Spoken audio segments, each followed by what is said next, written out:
Okay, so what is Thelema? So many people's first impression is make some stupid joke about Thelma and Louise. Anyone else have that first instinct when you saw it? No? Okay, well, I'm here to tell you that many people have made this joke before. In fact, they've made it many, many times before. I like Thelema in degrees. Someone switched it up at the end there. So, what is Thelema? Thelema is a law. We call it the law of Thelema. People call it a philosophy, people call it a religion, some people hate that you call it a religion, some people call it a way of life. It is what it is.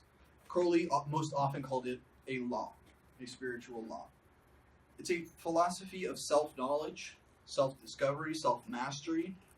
It emphasizes beauty and strength and freedom. Thelema is, like I said, the Greek word for will. If you know the Lord's Prayer, "Thy will be done," in the original Greek was the word Thelema. So it has the implication of the divine will. But whenever we use it, we understand it as our will. Because in Thelema, you are divine. You are that ultimate God. That God is within you. It's not someone or something outside you that you have to bend a knee to. Right? So the idea in Thelema is that our fullest self-development is essentially the same thing as becoming identified with the God within ourselves. So that God is nothing other than our true self.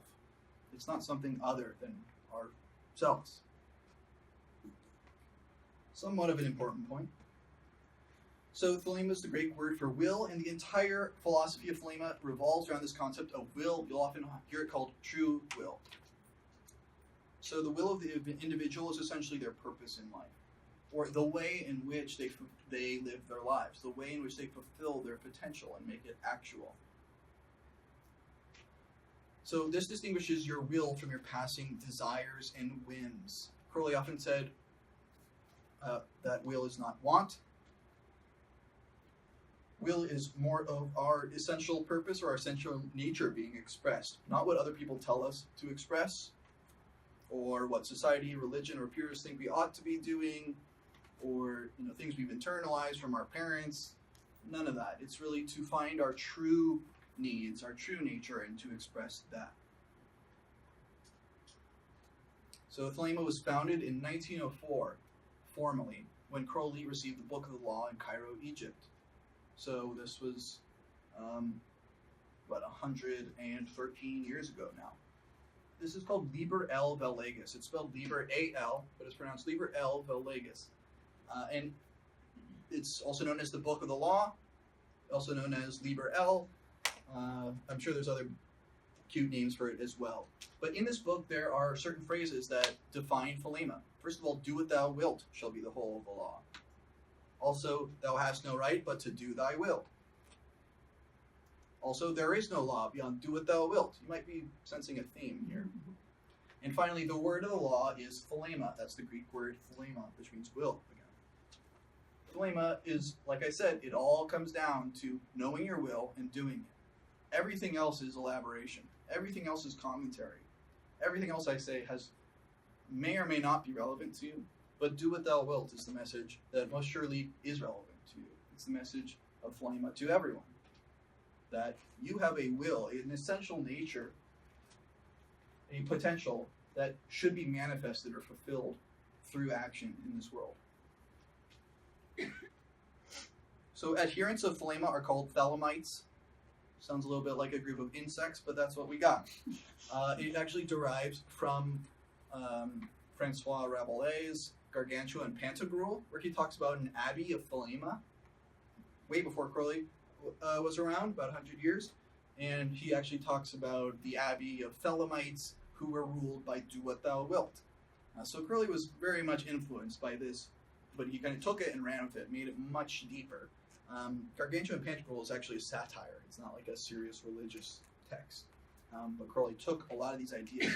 He even founded an abbey of Thelema, modeled on Rabelais' text. So Thelemites what does it take to be a Thelemite? How do I become a Thelemite? Well, you identify as a Thelemite. Okay? So there is no formal ceremony. There is no priest that needs to come along and bop you on the head and say, you are now a Thelemite. This is kind of based in the philosophy of Thelema, which is, with the whole, should be the whole of the law, not do what other people say. Shall be the whole of the law. Everything comes down to your own free will. Different people have different views on what it takes to be a Thelemite. Some think you have to accept the book of the law. I'm not even sure what that exactly means, to accept it. But others think that you need to perform certain rituals to be a Thelemite. But the book of the law is pretty clear that it says, who calls us Thelemites will do no wrong. Which is to say, if you want to call us Thelemites, whatever, that's cool. But it doesn't really matter. What really matters is you doing your own will. It doesn't matter if you call yourself a Thelemite or not, really. What matters is you doing your will. Get an idea? Cool. So Thelemites traditionally use the kind of technology, the spiritual tech of Magick and yoga. Sometimes these are folded into each other, so yoga is actually kind of a type of magic, or magic is a form of yoga. Crowley often talks in this way where they meld together. But in general, magic and mysticism, or ceremonial ritual and yoga, are these two pillars that Thelemites use to further know themselves in their will and to do it. Other key phrases are, every man and every woman is a star. So we acknowledge everyone is individual, unique, and sovereign, like a star in space. So there's this kind of cosmic order with all these billions of trillions of stars, and that is reflected on Earth in the perfect order of humans, theoretically, who are all stars. That the idea is that the order would be perfect if everyone was doing their true will. But just metaphorically, you can think of yourself as a star, as a center of gravity, as a perspective, as that which gives out light in life. All these ideas are tied in here. Also, the idea that divinity or light is within you, doesn't come from somewhere else. You're not a moon that just reflects the light of some greater God. You are that star. You are that light. The idea is that every star has a kind of orbit or a path that it's supposed to be on, your true will. And your goal as a magician, as a Thelemite, is to find that path and to go on it. There's also love is the law, love under will. So love in Thelema is understood as more than just this kind of sentiment of love. Like you would say, I love you to a family or a loved one. It's a bit more than that. It's kind of a more abstract concept. The clearest way to describe it is really that love is union in all forms of union. So it means that Crowley writes that, quote, while will is the law, do what thou wilt, shall be the whole law, right? The nature of that will is love.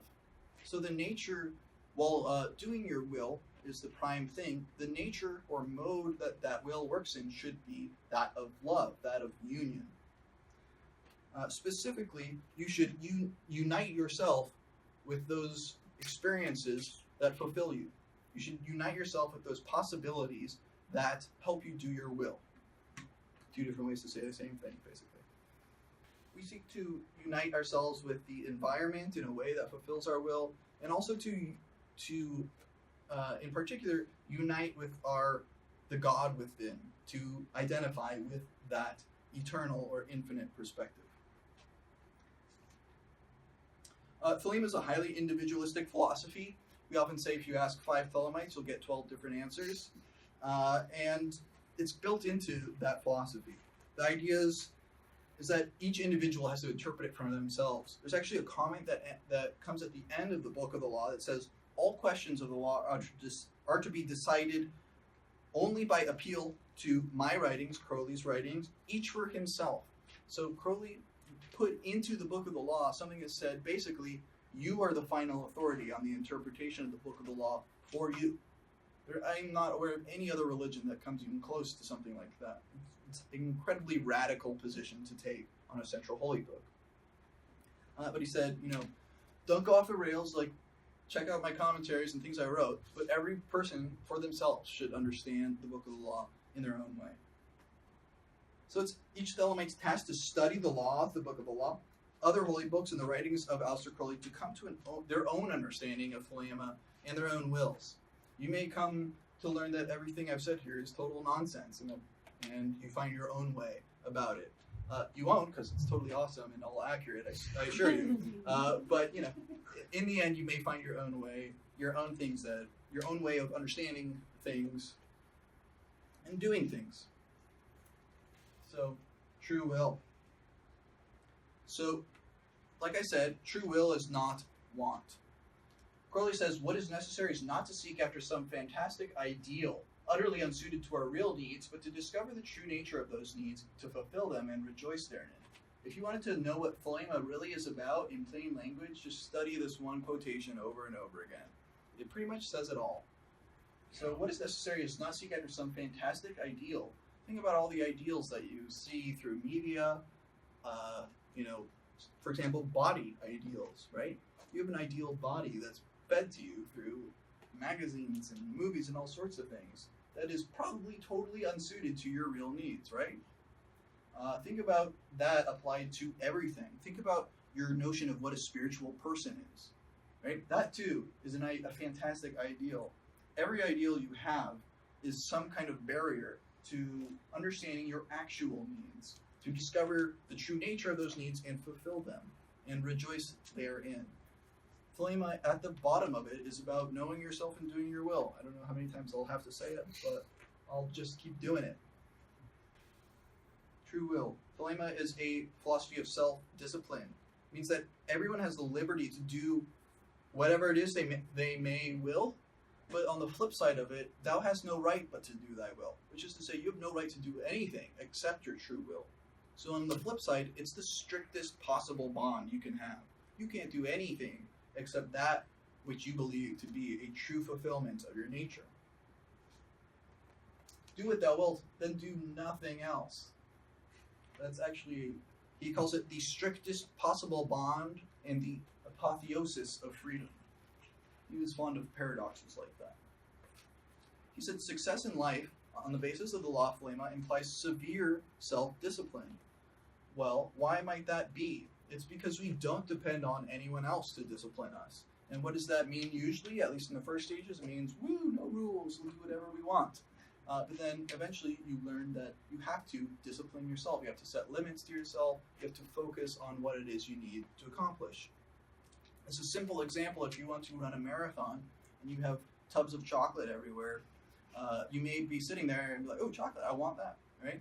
But if it is your will to run that long marathon, you may need to discipline yourself to maybe move those tubs of chocolate, maybe stop buying tubs of chocolate or whatever it is, right? Or it may be your will to eat that chocolate and run a marathon. You might be able to do it. It's up to you. So if there are no absolutes in Thelema, because your will is fundamental, that means that you basically form your own good and bad, your own morality that is based on what? What is good in Thelema?